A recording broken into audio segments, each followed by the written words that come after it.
Ще продължим с едно медицинско откритие. Една от най-големите загадки, свързани с появата на шизофренията, вече е разгадана. Мултинационален консорциум, ръководен от български професор, направи изненадващи разкрития.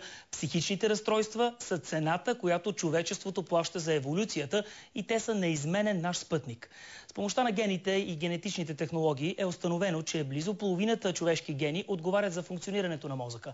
Мария Чернева разказва за връзката между гените и здравата психика.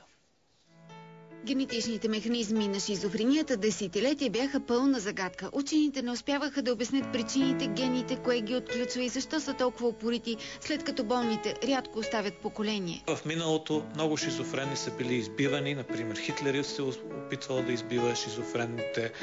Убивали са шизофрени, защото смятали, че са вещици и така нататък. Изниква въпроса защо тогава гените, които причиняват шизофрения, не са изчезнали. И точно когато учените се провалиха с всички заподозрени гени и механизми, дойдоха новите технологии на ДНК секвенирането. И само за 4 години те промениха всички представи за болестта. Най-вероятно говорим за стотици, ако не и хиляди гени, които ще имат отношение към шизофренията. Разума не е проста работа. Хич не е проста работа. Поне половината гени, поне половината от 20 хиляди гени на човешкия геном имат отношение към мозъка. За сега са установили, че една от причините за разстройството на психиката се дължи на загубата или дублирането на множество гени. При деленето на клетките понякога хромозомите обменят идентични участъци, плюс-минус няколко гена. Това, което е интересното за тези специфични делеции и дупликации, е, че голяма част от тях всъщност не са наследствени. Те се причиняват поради нови мутации. С други думи, родителите ги нямат и се причинява мутация в детето.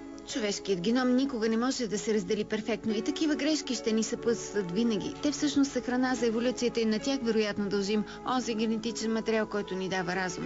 Появата на нови мутации обяснява и на изчезващия брой болни, винаги около 1%. Изследвани са хиляди от цял свят.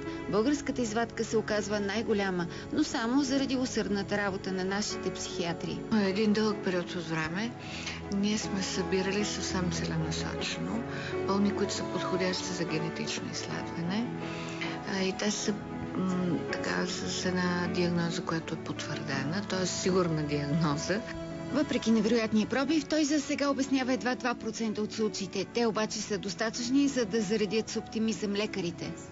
Това е нещо съвсем ново, много по-различно от досегашните разбирания за тази болест.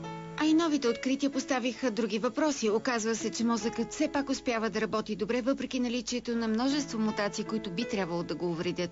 Така че за сега голямата цел е разбирането на онези механизми, които компенсират грешките.